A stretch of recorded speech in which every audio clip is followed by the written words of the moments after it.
नमस्कार, हूनबिल टीवी देख रहे हैं आप। मैं हूं आपके साथ विशाल गर्ग। खबरों की शुरुआत करेंगे। परिवर्तन संकल्प यात्रा के तहत उत्तराखंड कांग्रेस के अध्यक्ष गणेश गोदियाल लोहाघाट पहुंचे, जहां उन्होंने रामलीला मैदान में आयोजित कार्यक्रम में हिस्सा लिया।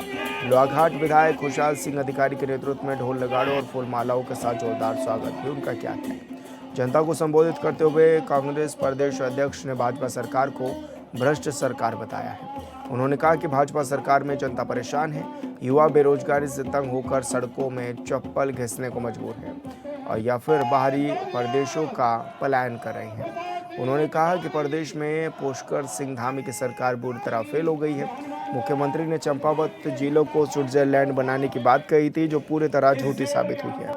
उन्होंने कहा धामी शासन में जनता के साथ साथ कर्मचारी वर्ग भी काफी परेशान है।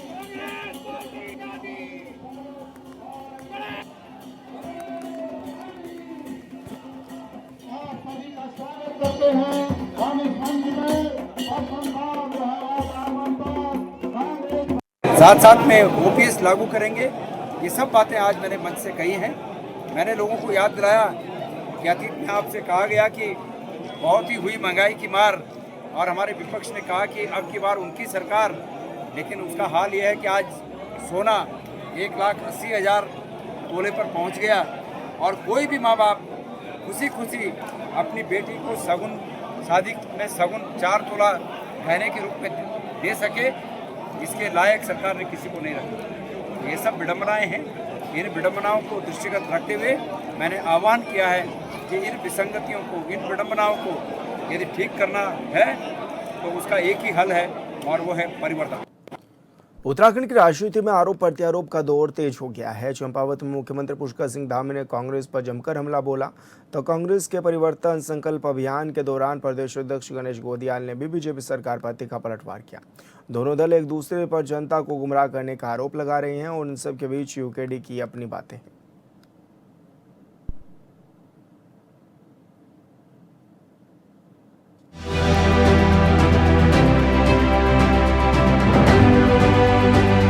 उत्तराखंड की सियासत में चुनावी माहौल बनाने से पहले ही बयानबाजी तेज हो गई है।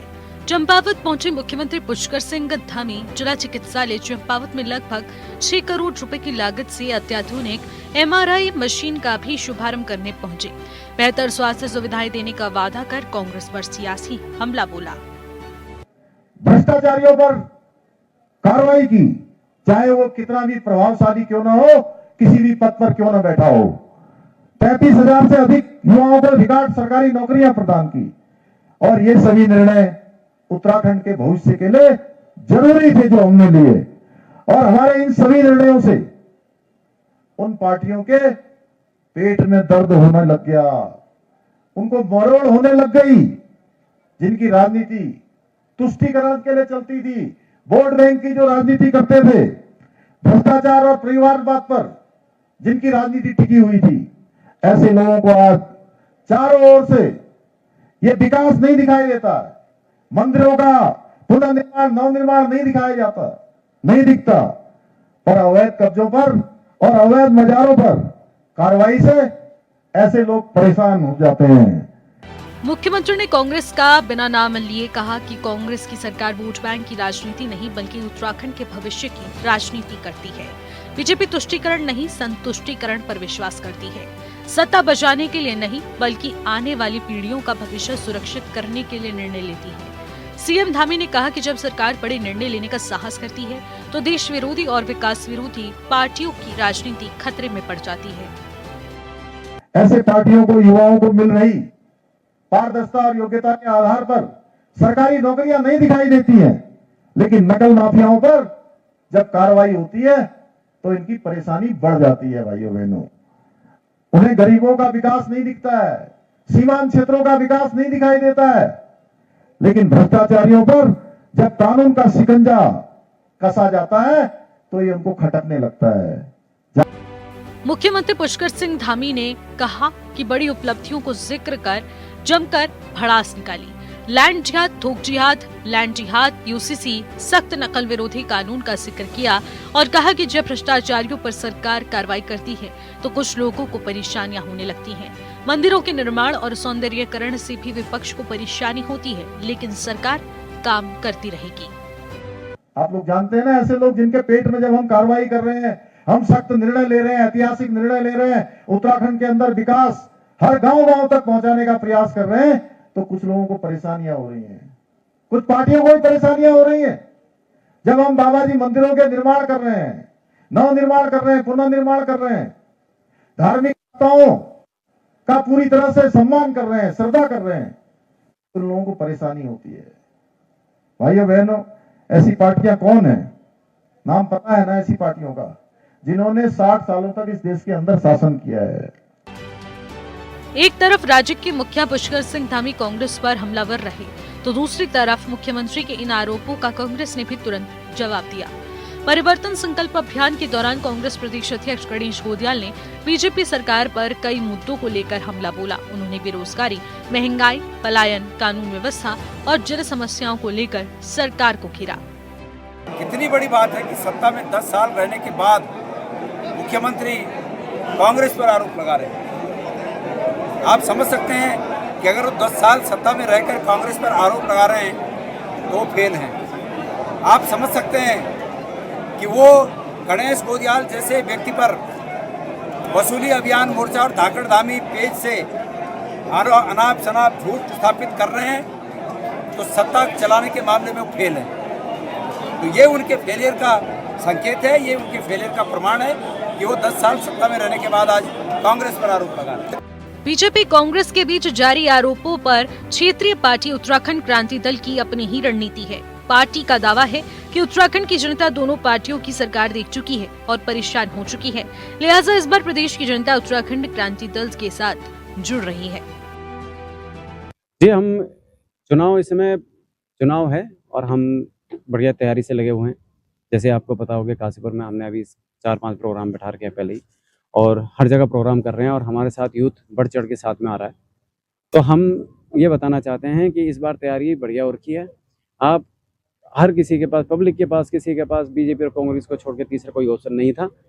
अब तीसरा ऑप्शन आपके सामने आ चुका है और आपको बताना चाहते हैं कि इस बार हम ढंग से चुनाव लड़ेंगे और जीतेंगे। कहीं ना कहीं बीजेपी जो है अभी नियम वाला मुद्दा है, आपका आशीष जी जो है उसको मुद्दा बनाकर जो है पब्लिक के बीच में जा रही है और कांग्रेस में जा रही है, तो इसे किस नज़र से देखेंगे और ये जो पूरा प्रकरण हुआ है इसे मतलब किस तरीके से करेंगे? जी, आम जनता कंट्रोल किया जाएगा? आम जनता जानती है। आप कितना भी वीडियो कट करके आप डाल दो, आम जनता को पता, उन्होंने पूरी वीडियो देखी हुई है। आशीष नेगी जी के साथ हर एक उत्तराखंडी इस समय खड़ा है। हम भी आशीष नेगी जी के साथ खड़े हैं और आखिरी तक हम आशीष नेगी जी के साथ खड़े हैं। राज्य में 2017 से बीजेपी की डबल इंजन वाली सरकार है और बीजेपी का दावा है कि 2027 के चुनाव में बीजेपी हैट्रिक लगाएगी, तो दूसरी तरफ कांग्रेस का दावा है कि बीजेपी की सरकार से उत्तराखंड की जनता परेशान है, लिहाजा जनता 2027 के चुनाव में बदलाव चाहती है। ऐसे में सवाल है कि दोनों पार्टियों के नेताओं के दावे के बीच जनता किसका साथ देगी और किसका नहीं। Bureau report, hornbill TV. मुख्यमंत्री धामी के नेतृत्व में राज्य सरकार की ओर से भ्रष्टाचार के खिलाफ चलाए जा रहे अभियान के तहत विजिलेंस विभाग लगातार कार्रवाई कर रहा है। इसी क्रम में विजिलेंस टीम ने उधम सिंह नगर जिले के जसपुर खंड विकास कार्यालय में तैनात जूनियर इंजीनियर को 20,000 रुपये की रिश्वत लेते हुए रंगे हाथों गिरफ्तार भी किया है। बता दें कि मुख्यमंत्री पुष्कर सिंह धामी ने भ्रष्टाचार के मामले में पहले भी स्पष्ट किया है कि सरकार भ्रष्टाचार के प्रति जीरो टॉलरेंस की नीति पर कार्य कर रही है। सरकार का कहना है कि जनता के हितों से जुड़े मामलों में किसी भी स्तर पर भ्रष्टाचार करने वालों के खिलाफ सख्त कार्रवाई जारी रहेगी। तो विजिलेंस विभाग की ये बड़ी कार्रवाई भी देखने को मिली है, जहां पर जूनियर इंजीनियर को रिश्वत लेते रंगों हाथों गिरफ्तार भी किया गया है। 20,000 रुपये की रिश्वत ली गई थी जूनियर इंजीनियर के द्वारा, ये भी मामला सामने आया है और ऐसे में मौके से विजिलेंस की टीम ने इंजीनियर को गिरफ्तार भी कर लिया है। तो 20,000 रुपये की रिश्वत लेते हुए रंगे हाथ गिरफ्तार किए गए हैं अधिकारी और ऐसे में विजिलेंस की जो टीम थी वो भी पहुंची हुई थी। मुख्यमंत्री धामी के मार्गदर्शन में काशीपुर नगर निगम की सफाई व्यवस्था आधुनिक तकनीक से सुसज्जित हो गई है। इसी क्रम में महापौर दीपक बाली ने लगभग 38 लाख रुपए की लागत से खरीदी गई नई रोड स्वीपर मशीन की पूजा अर्चना के बाद हरी झंडी दिखाकर शुभारंभ किया। यह उत्तराखंड की पहली बहुउद्देशीय पूर्णतः इलेक्ट्रिक मैकेनिज्ड रोड स्वीपिंग मशीन है, जो कि बारिश के दौरान भी सड़कों की सफाई करने में सक्षम है। इसके अलावा यह धूल नियंत्रण, जेटिंग, फॉगिंग और वैक्यूम होज के जरिए कचरा संग्रहण जैसे कई कार्य भी कर सकती है।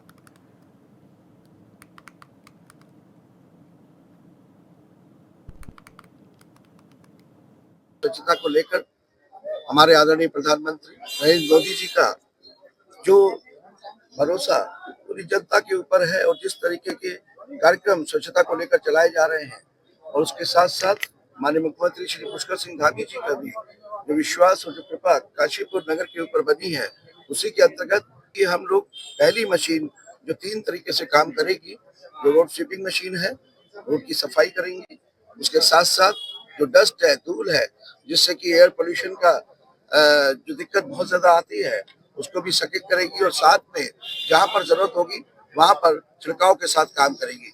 ये पूरी तरीके से जो है नई तकनीक पर आधारित ईवी मशीन है, और इसके ये पहला अभी शुरुआत है, आप जानते हैं। लेकिन हम पूरे काशीपुर नगर निगम क्षेत्र के अंदर आने वाले समय में ईवी मशीनों के द्वारा, नई तकनीक की ईवी मशीनों के द्वारा ही स्वच्छता अभियान।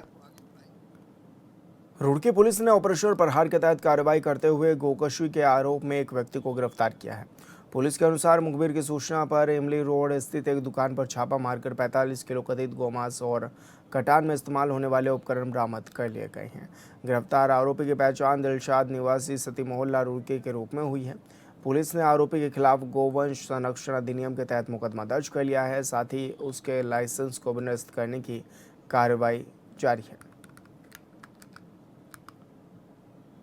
और संवाददाता मनोज कश्यप हमारे साथ फोन लाइन पर जुड़ गए। मनोज, क्या कुछ जानकारी मिल रही है, किस तरह की घटना को अंजाम भी इस व्यक्ति ने दिया था और पुलिस की ओर से क्या कार्रवाई की गई?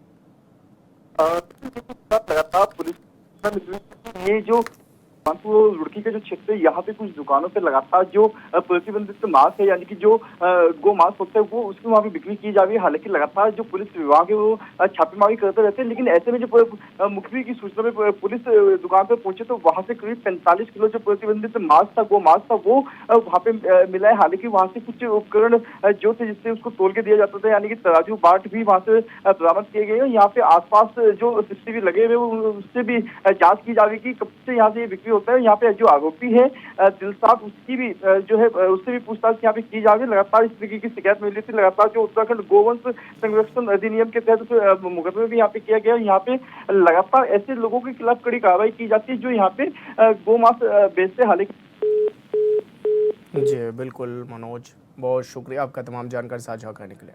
पहाड़ों की रानी मसूरी में पर्यटकों की बढ़ती संख्या के साथ उपद्रव और मारपीट की घटनाएं भी चिंता का विषय बनती जा रही हैं।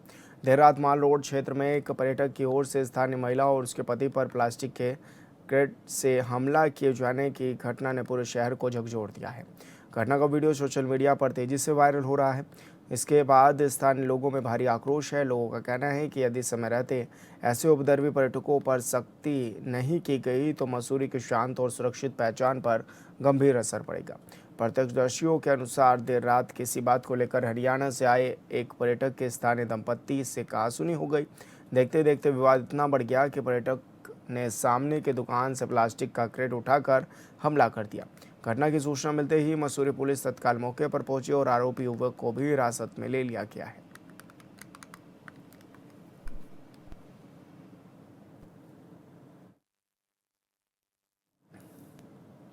देहरादून स्थित एक रेस्टोरेंट की पार्किंग में युवक पर जानलेवा हमले का मामला सामने आया है, जिसमें कोतवाली पुलिस ने कई नामजद आरोपियों के खिलाफ एफआईआर दर्ज की है, जबकि 5 से 6 अन्य अज्ञात लोगों को भी आरोपी बनाया गया है। आरोप है कि युवक के साथ मारपीट की गई और साथ ही जान से मारने की धमकी भी दी गई। इस घटना से जुड़ा सीसीटीवी फुटेज भी सामने आया है।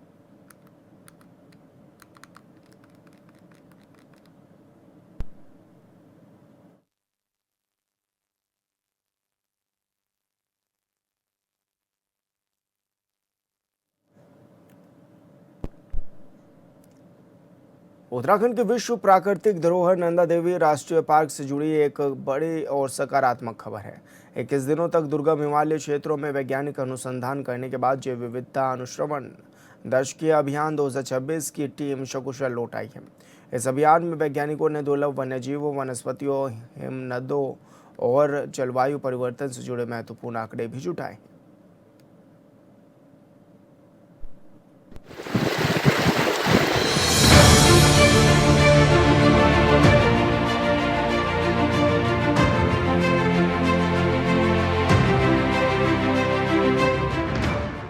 विश्व धरोहर, दुर्लभ जैव विविधता और हिमालय की अनमोल प्राकृतिक संपदा। उत्तराखंड के चमोली जिले में स्थित नंदा देवी राष्ट्रीय पार्क में 21 दिनों तक चला जैव विविधता अनुश्रवण दशकीय अभियान 2026 सफलतापूर्वक संपन्न हो गया है। वैज्ञानिकों और विशेषज्ञों की टीम कठिन पर्वतीय रास्तों को पार कर सुरक्षित लौट आई है। इसमें क्या था कि हमारे कम से कम 5-6 टीम थी जैव विविधता में। एक तो मैमल्स स्तनपायी जानवरों का था, जिसमें हमने कैमरा ट्रैप लगाए, उनके डायरेक्ट और इनडायरेक्ट साइन वहाँ पे रिकॉर्ड किए। और उसके अलावा उन पर चिड़ियों पर हम लोगों ने हर पड़ाव पर हम लोगों ने 3-3, 4-4 किलोमीटर के ट्रांसेक्ट लगा के चिड़ियों की गणना की। और उसके अलावा एक एंटोमोलॉजी का जो सेक्शन जो DFS साहब बता रहे थे कि कीट पतंगों, तितलियों, उनका हम लोगों ने सिस्टमेटिक ढंग से रिकॉर्डिंग की।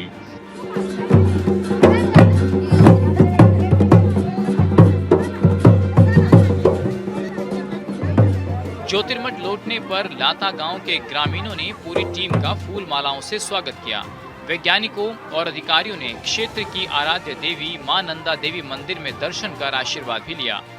7 जून से शुरू हुए इस अभियान में भारतीय वन्यजीव संस्थान, GB पंत हिमालय पर्यावरण संस्थान, HNB गढ़वाल विश्वविद्यालय, उत्तराखंड वन विभाग, ITBP और SDRF की संयुक्त टीम शामिल रही। वन मंत्री सुबोध उनियाल और प्रमुख वन संरक्षण ने अभियान को हरी झंडी दिखाई थी। प्रतिनिधित्व करने का मौका मिला और जब हम सेकंड कैंप पर धराशी में गए तो उसी दौरान हमें बर्फबारी का सामना करना पड़ा और 4 दिन हम वहाँ पर रुके और टीम के मनोबल पर थोड़ा प्रभाव तो वहाँ पर पड़ा। इसके बाद जब हम डिब्रूगढ़ ड्योढ़ी में गए तो वहाँ पर जैसे ऋषिगंगा है तो सुबह तो जैसे ग्लेशियर का तापमान थोड़ा उस समय कम रहता है तो पानी का स्तर कम रहता है, लेकिन शाम दोपहर के बाद जो जल स्तर काफ़ी बढ़ जाता है और ऋषिगंगा का जो वेग है काफ़ी उग्र है, तो उसको पार करना टीम के लिए एक चुनौती थी। जब हमने ऋषिगंगा पार की तो थोड़ा टीम के मनोबल में भी सुधार हुआ, लेकिन उसके बाद जो चुनौती ये है कि रास्ता नहीं है, क्योंकि 10 साल बाद हमारा एक्सपेडिशन होता है तो जो ट्रेल होती है उस पर जो वेजिटेशन ग्रो हो जाता है। तो भिटारतोली में हम झाड़ियों से होते हुए लगभग 4-5 किलोमीटर तक गए और वहाँ से होते हुए फिर जब रामनी से आगे हम क्रॉस करते हैं तो भुसगढ़ और पाताल खान, वहाँ पर जो है जो पूरा स्लोप है, स्टीप पर नीचे ऋषिगंगा का गॉर्ज है। अध्ययन के दौरान वैज्ञानिकों ने उच्च हिमालयी वनस्पतियों, बुग्यालों, वृक्ष रेखा, दुर्लभ औषधीय पौधों और जलवायु परिवर्तन के प्रभावों को विस्तृत अध्ययन किया। भविष्य में डेटा हिमालय पारिस्थितिकी को समझने में महत्वपूर्ण साबित होगा। वन्यजीव की निगरानी के लिए 50 से अधिक कैमरा ट्रैप लगाए गए हैं। वैज्ञानिकों ने वन्य जीवों की मौजूदगी, उनके व्यवहार और प्राकृतिक आवासों का भी अध्ययन किया। जहाँ तक एनिमल हैबिटेट का सवाल है, उसमें हम लोगों ने अलग अलग टाइप के बुग्यालों, वृक्ष रेखा के आसपास के वनस्पतियों का सिस्टमेटिक तरीके से अध्ययन किया और पहले जो लोगों ने रिकॉर्ड की थी चीज़ें, उन्हीं साइट्स में जाके हम लोगों ने दोबारा उस पर अंतर का पता किया। वहीं पक्षियों में हिमालय मोनाल, स्नोकॉक, गोल्डन ईगल और लेमग्यार जैसे दुर्लभ प्रजातियों की उपस्थिति दर्ज की गई। अभियान में पहली बार कीट पतंगों और परागण करने वाली प्रजातियों पर भी विशेष अध्ययन किया गया। बम्बल बी, ब्लू अपोलो तितली और येलो स्वेलो टेल जैसी प्रजातियों का दस्तावेजीकरण भी किया गया। साथ ही लाइकिन जैसी प्रदूषण सांकेतिक प्रजातियों की प्रचुरता भी दिखाई गई, जो इस क्षेत्र की स्वच्छ परिस्थितिकी का संकेत है। पार्क हमारा विश्व धरोहर साइट है और इसका दशकीय बायो मॉनिटरिंग एक्सरसाइज इस बार एक्सपीडिशन हमारे द्वारा 7 जून को स्टार्ट किया गया था और टीम ने 22 दिन के बाद इस अभियान को सफलतापूर्वक कंप्लीट किया है और जो हमारे सरसों पाताल बेस कैंप है वहाँ पे फाइनल अपना जो जैव विविधता के सारे उद्देश्य पूरे करते हुए हमारी टीम सकुशल वापस आएगी। इसमें कुल 22 दिन का था, जिसमें एक तरफ हमारे 50 किलोमीटर और फिर वापसी में 50 किलोमीटर की दूरी तय की गई है। इससे 100 किलोमीटर की दूरी, इसके साथ ही जो अन्य जो एक्सप्लोरेशन और साइंटिफिक वर्क करते हुए तो 150 किलोमीटर की एक्सपीडिशन टीम द्वारा। वापसी के दौरान वैज्ञानिकों ने लाता गांव के ग्रामीणों से संवाद भी किया। स्थानीय लोगों के पारंपरिक ज्ञान, जैव विविधता संरक्षण और इको टूरिज्म को बढ़ावा देने पर चर्चा हुई, ताकि विश्व धरोहर नंदा देवी के संरक्षण में समुदाय की भागीदारी और मजबूत हो सके। कठिन हिमालय परिस्थितियों के बीच पूरा हुआ ये वैज्ञानिक अभियान न केवल उत्तराखंड बल्कि पूरे देश के लिए महत्वपूर्ण साबित होगा। इस अध्ययन से मिले आंकड़े भविष्य में जैव विविधता संरक्षण, वन्य जीव प्रबंधन और जलवायु परिवर्तन के प्रभावों को समझने में अहम भूमिका निभाएंगे। चमोली के ज्योतिर्मठ से संजय कुंवर की रिपोर्ट।